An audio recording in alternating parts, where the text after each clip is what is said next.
सलामत आप दोस्तों, कैसे हो आप? मसीह में आपका खादिम हाजिर खिदमत है। Stay with Shahzad Saturday Sarman के साथ। आइए वक्त को ज़ाया किए बगैर जल्दी चंद बातें करेंगे।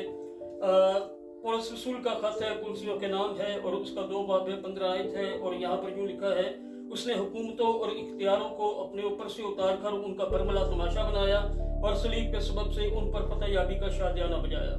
फतह याबी यानी की बॉडीज है, फतह फतह फतह फतह, विक्ट्री। मैं देख रहा था और मैं बताना भी यही चाहता हूं कि फतह का बुनियादी अंसर जो है वो मुकाबला है, लड़ाई। और वो लड़ाई के बाद जो हासिल होता है उसको फतह बोलते हैं। हर मजहब में किसी न किसी तरीके से कुछ इस तरह से बन गया है कि बाइकआउट करना। और कई जगहों पर तो मैंने ये भी सुना कि जी हम अपना धर्म बचा रहे हैं, हम अपना मजहब बचा रहे हैं, हम अपने मजहब के लिए लड़ रहे हैं, हम अपने खुदा के लिए लड़ रहे हैं, एक्सेट्रा एक्सेट्रा एक्सेट्रा। लेकिन सलीब मसीह में मसीहियत वो वाहिद मकाम है जहां पर हमारे खुदा ने सिर्फ एक ही बात की और वो ये कहा कि अपने दुश्मन से भी मोहब्बत करो। लड़ाई लड़ा लेकिन उसकी लड़ाई में कोई वायलेंस नहीं था, किसी किस्म की कोई लड़ाई नहीं थी, इंसानी बदन के साथ वो लड़ा। और कैसी लड़ाई लड़ा, आइए आज सिर्फ ये देखते हैं। पहले नंबर पे लड़ाइयां होती हैं, लड़ाइयों के कुछ रीजंस होते हैं और उनमें कुछ पर्टिकुलरी पार्ट्स होते हैं। पहला हिस्सा इमोशंस की लड़ाई, फाइट ऑफ इमोशंस, जज्बात की लड़ाई। सारी दुनिया में रद्द किया गया था, उसके आने का अंदाज फर्क है और उसका तालीम देने का अंदाज फर्क है और अपने फॉलोअर्स इकट्ठे करने का अंदाज फर्क है। हर कोई जब अपनी हुकूमत जताने की कोशिश करता है वो अमीरों को, बड़े लोगों को लेता है, लेकिन वाहिद खुदावंद यीशु मसीह जिसने आसमान का तख्त छोड़कर अस्तबल में पैदा होने को प्रेफरेंस किया, उसने अपने फॉलोअर्स भी उन लोगों को उठाया जिनकी वो इमोशनल लड़ाई लड़ रहा था, महसूल लेने वाले, जिनको कभी किसी ने लाइक नहीं किया, जिस्म फरोश औरत, जिसको कहते हैं कि ओ अगर इसको पता होता कि ये कौन है तो वो इससे बात नहीं करता। लेकिन उसने कहा कि मैं अगर चाहूं तो तुम्हें पत्थर मार सकता हूं, लेकिन मैंने तुम्हारे गुनाह माफ किए। ये इमोशनल लड़ाई थी। फिर वही काम था मत्ती भी और दीगर हत्ता के ज़कई। आप बाइबल में ये मिसालें मिलती हैं आपको कि उन्होंने क्या किया, उसके पीछे चल पड़े क्योंकि वो उनकी इमोशनल लड़ाई लड़ा और जीता। दूसरी लड़ाई जो है वो है मैदानी लड़ाई, विजिबल लड़ाई। Invisible emotional fight, invisible fight है, जबकि विजिबल फाइट है मैदानी लड़ाई। और इसमें क्योंकि दुश्मन में इतनी हिम्मत नहीं थी, इतनी ताकत नहीं थी, इतना जोर नहीं था, उसकी इतनी औकात नहीं थी, मैं सटन की बात कर रहा हूं कि वो मसीह के पतन तक पहुंचता। क्योंकि वो अगर इंसान बनकर आया तो याद रखिए वो कामल खुदा भी है, कादिर मुतलिक भी है, वो पानियों पे चलता है, तूफानों को थमाता है, वो पूरी तरह मुकम्मल खुदा है। आगे देखते हैं कि ये जो लड़ाई थी, फिजिकल लड़ाई, उसने क्या किया कि उसके फॉलोअर्स यानी ये उसकी बनाई हुई तख्लीक करदा जो थी इंसानियत, उसे पता था, वो जानता था कि उसको कभी दर्द नहीं होगा, यानी मसीह को लड़ाई में कभी दर्द नहीं होगा। अगर इनको दर्द देना है, अगर इस तक मैं पहुंच नहीं सकता, मेरी रसाई नहीं है, मेरी इतनी औकात नहीं है कि मैं इसको दर्द दे सकूं, हाँ मैं इसे एक ही तरीके से दर्द दे सकता हूं कि मैं इंसान को दर्द दूं, क्योंकि उसके दर्द को ये अपने दिल में लेगा।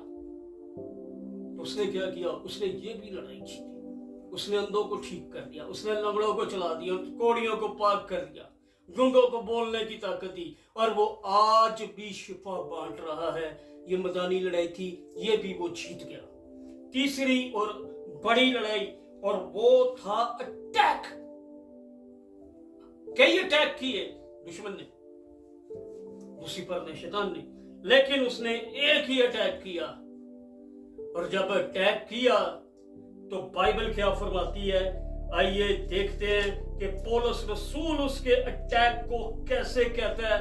और इस लड़ाई का सबसे बड़ा और शानदार हिस्सा ये है, और वो ये है पहला ग्रंथियों और उसका 15वां बाब है और उसकी 54 आयत से, और जब ये फानी जिस्म बका का जामा पहन चुकेगा और ये मरने वाला जिस्म हयात अब्दी का जामा पहन चुकेगा, तो वो कौल पूरा होगा जो लिखा है कि मौत फतह का लुकमा होगी। ए मौत तेरी फतह कहाँ रही, ए मौत तेरा डंक कहाँ रहा।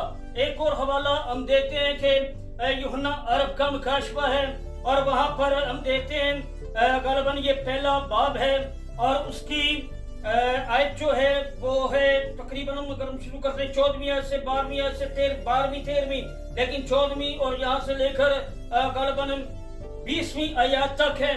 लेकिन उनमें एक ही बात है कि एक चरागदानों में एक आदमजात सा शख्स दिखाई देता है जिसकी आंखें आपके शोला की मानित है, चेहरा ऐसे चमकता है जैसे तेजी के वक्त आफताब, और उसके मुंह से धोधारी तेज तलवार निकलती है। हाँ, बिल्कुल वही जो कलाम में खुदा है, वो खून पोशाक ओढ़े हुए है। ये सारी बातें उसके पांव ऐसे जैसे भट्टी में तपाया गया पीतल, और उसकी आवाज का शोर ऐसे है जैसे पानियों का जोर। और मैं उसे देखकर, हाँ यूहन्ना कहते कि मैं उसे देखकर मुर्दा सा गिर पड़ा। उसने आवाज दी, उठ देख, मैं अल्फा और ओमेगा, मैं इब्तिदा और इंतहा हूँ। देख, मैं मर गया था और अब जी उठा हूँ और अब्दुल बाद जिंदा रहूंगा। आलमे रबाह की कुंजियां मेरे पास हैं। This is the authentication of the victory. ये थी लड़ाई मौत का, ये उसका अटैक था मौत पर। डाकू को जिंदगी बख्शी, सलीब पर आखिरी लम्हों में लाजर को जिंदा किया, सरदार की बेटी को जिंदा किया, नाइन के बेवा के बेटे को जिंदा किया। ये है, ये मोहब्बत की लड़ाई। वो लड़ा, मगर कैसे? प्यार से। ये जो दुनिया के आज कॉन्सेप्ट है, हमें अपना हक हासिल करने के लिए लड़ना है, जोर के साथ, झगड़ के साथ, बिल्कुल गलत है। मेरे और आपके मसीह ने दिखाया है मोहब्बत सबसे बड़ा हथियार है। आइए मोहब्बत से लोगों को और बताएं उनको कि मेरा और आपका खुदावंद कैसा फातेह खुदा है और वो जीत चुका है और हमें भी जीतने का मौका बख्शेगा। खुदा आप सबको बरकत दे। आखिर में फिर कहता हूँ